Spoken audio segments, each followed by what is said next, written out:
Welcome to Celestial Insights, a weekly podcast that brings the stars down to earth. I'm your host, astrologer, coach, and intuitive Celeste Brooks. My purpose is to provide practical, unique, and insightful guidance to help you navigate the energies of the week like a boss.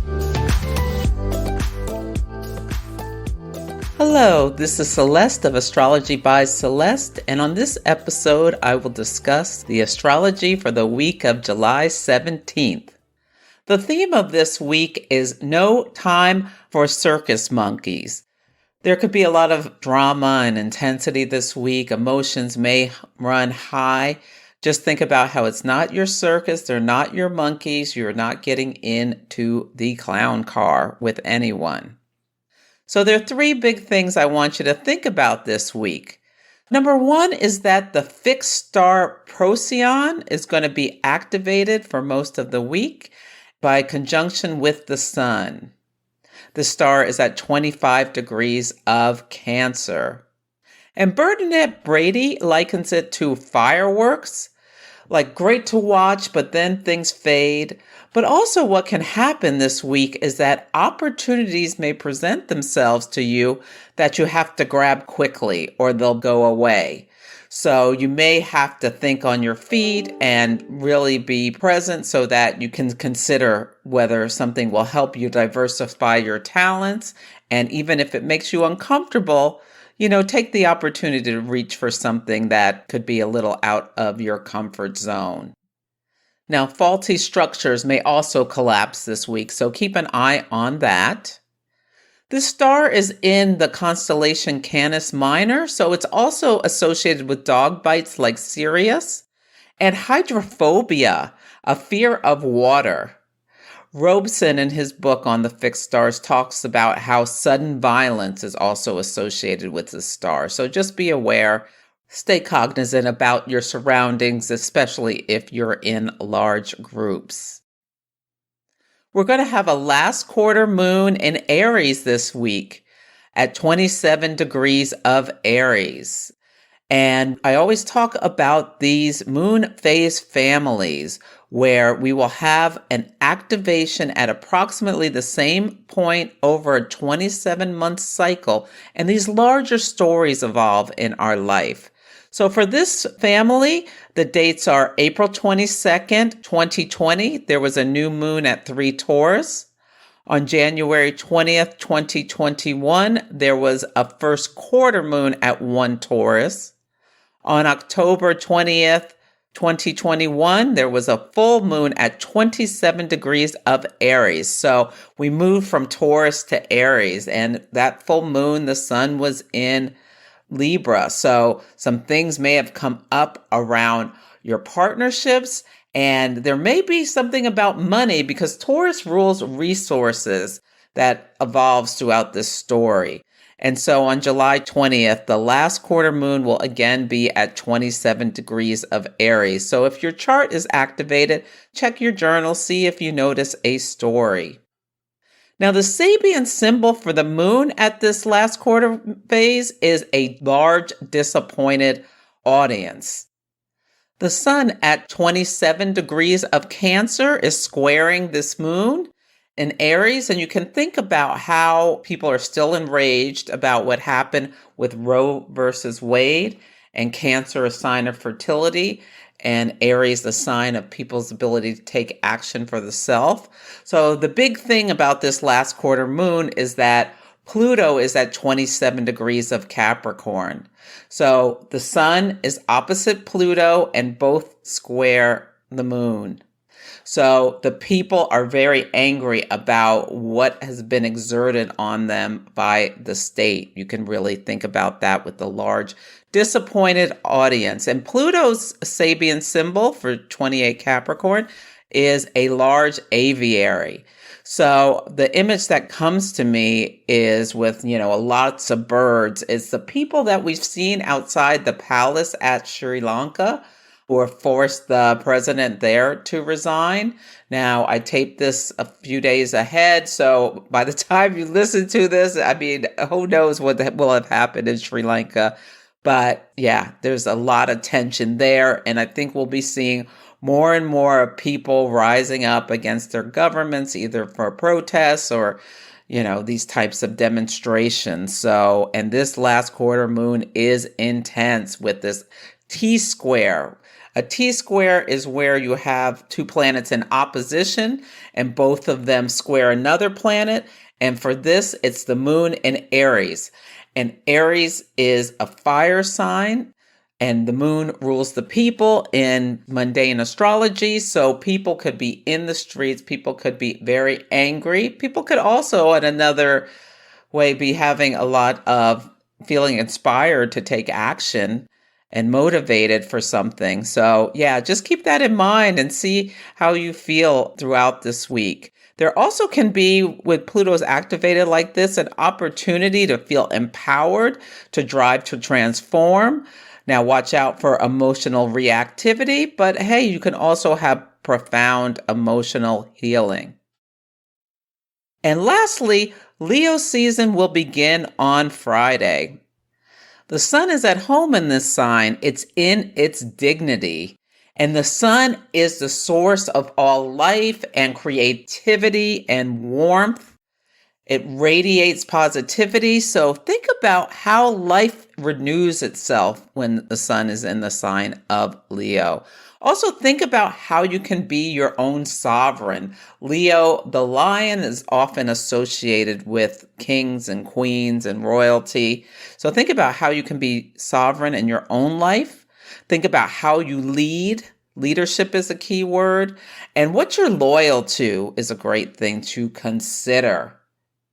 If you'd like a song to inspire you, Katy Perry's Roar is the ultimate Leo song. So I suggest putting that on, moving your body to the music. This is a fire sign. It is the eternal flame. Leo is that fixed fire that can really burn bright.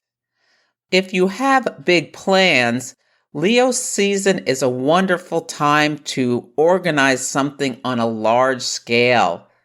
I am having a new moon in Leo workshop on Sunday, the 24th. So if you are interested in setting intentions at this time for your self-expression, for your creativity, for your big goals and dreams, I suggest you come to it. We'll talk about the nature of the Leo new moon and some things to think about and for your intention setting. I will also be doing laser coaching, so you can bring your chart information. If there's something you're working on, I can give you insights about the timing of activities. I also, if you just want my hot takes on your natal chart, that's also a possibility. So you can sign up at the link in the show notes, or you just go to my astrologybyceleste.com website. Yeah, it's a new format. It's going to be a really wonderful experience, and you may get the opportunity to have a hot take on your natal chart if you come. I hope to see you there. On Sunday, the word of the day is float. We start this week with a Pisces moon. This is energy that we can just drift and dream and release and let go. We're in the waning phase of the moon cycle as the moon is losing her light. The sun and Mercury in Cancer will both be in a trine with Neptune, one after the other. Neptune's at 25 degrees of Pisces. The sun and Mercury will be at 25 degrees of Cancer. This is water energy. We can be very intuitive, have a desire to go inward and slow down and relax. I mean, it's a wonderful day to go swimming or take a bath, do anything with water, sound healing, something like that. Do stuff that you don't need words for, something that's just creative, whether it's like making an amazing meal or drawing a picture or something like that. Now, Venus will enter Cancer this day as well. So that just brings even more positive energy. Venus sweetens things. It's the sugar in your bowl. So enjoy some comforts, and there's an opportunity for healing and snuggling. Take it. Now, Venus most of this week will be contra parallel Pluto, so there may be a little undercurrent. Some things may come up that need healing, that are stimulated in your relationship, so just be aware of that. There may be some insight into the shadows. On Monday, the word of the day is opportunity. That's the day the sun will be conjunct exactly the fixed star Procyon. So yeah, be present, stay ready for opportunities present themselves that you may have to act on, especially after the moon enters the fire sign of Aries at 11:22 a.m. Pacific time. Aries is the first sign of the zodiac. It's initiating cardinal energy. Have confidence that you can make the decisions that you need to. Trust your instincts. Now, on this day, Mercury will be opposite Pluto. So Mercury at 27 Cancer, Pluto at 27 Capricorn. If your chart is activated, you may be in an intense conversation with someone or witness one, or you may also have the power of persuasion with your words. This could be a really good day to do some emotionally activated writing. Could be very passionate what you write. Now, there may be some news on this day or sometime this week about someone getting mauled by a dog, potentially even their own. Mercury rules dogs, so we'll see if that makes the news. Hopefully not. On Tuesday, the word of the day is imagination. Mercury will enter Leo. Leo, the sign of creativity. It's going to be quintile Uranus. And these quintiles are grace notes where planets in different signs have the opportunity to synthesize energies in a different way. So there could be a lot of creative thinking with this aspect. Also, it may boost your self-confidence with Mercury being in Leo. Now that Mercury has moved from water to fire, you may be ready to speak your truth more freely. Also a great day for big picture thinking, but don't forget the details. If that's not your department, make sure to delegate them. The sun will be opposite Pluto on this day. Sun at 27 Cancer, Pluto at 27 Capricorn. There can be some intense events that make the news on this day. This is a time where Sun opposite Pluto, there could be an earthquake or a volcano or something like that. Or, we'll see what's going on in Sri Lanka around this time or other places throughout the world. It's kind of a tick, tick, boom kind of energy. Mars is also in Taurus at 10 degrees of Taurus, and it's in a semi-square with Neptune in Pisces. So semi-squares are activating hard energy. So yeah, this could be some kind of earthquake or something. But let's hope nothing but good stuff. This is a really great, speaking of imagination, a great opportunity on this day to consider the good use of imagination versus letting fear or paranoia or obsession rule your thinking. Yeah, there could be a light bulb moment that you have today that definitely write down. Don't let it disappear from your mind. Remember Procyon, that firework energy where it comes quickly and then potentially has the ability to go away. So write it down. Make a voice note in your phone or use the Notes app. Also listen to what your other people are saying. You may have great insights coming in from someone else. On Wednesday, the word of the day is explosive. This is the day of the last quarter moon, that last phase where there is a crisis of consciousness, where, we really can do the psychological integration of what has gone on this past month since the new moon in Cancer. That's going to be at 7:18 a.m. Pacific time. It can be intense. It may be healing. It could be, people could just like really be in conflict. Watch the conversations going on around yourself. Now, the moon enters Taurus at 11:22 a.m. Pacific time. So if people are arguing, notice if they stop at that time, or if there's a conflict, that maybe people start talking about how we can resolve this thing with more Venusian principles than, the Martian principles of the moon being in Aries. This is a great time to think about how you can ground yourself, how you can keep things simple. And if you're agitated, emotionally reactive, or anything like that, how can you calm yourself down? On Thursday, the word of the day is progress. Jupiter in Aries will semi-square Saturn. These two planets are our teachers. Jupiter we think of more as the benevolent teacher, the kind teacher, where Saturn is the taskmaster who we learn our lessons through Saturnian experiences.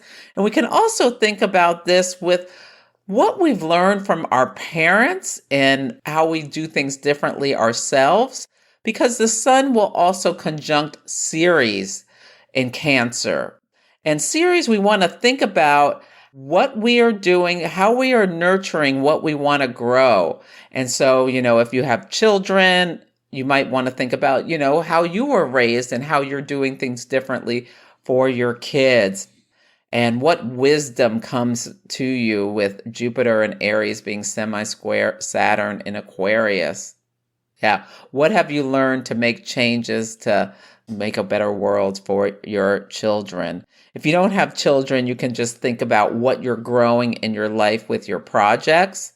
And anyway, how you're doing things differently as you move through this earth. It's a great day to call your mother. Sirius is the asteroid of parenthood, and especially that feminine principle of the mother. So if your mother has passed on, maybe just think about her and your relationship, what you're thankful for, where you have gratitude.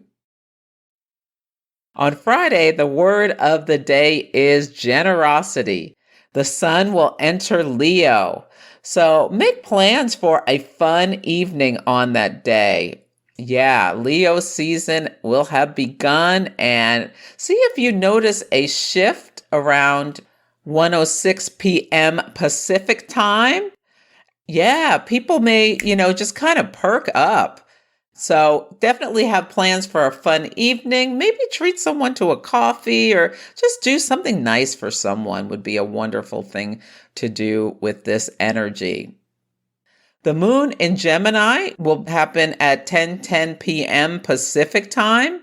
So connecting with friends and socializing with neighbors or siblings or friends.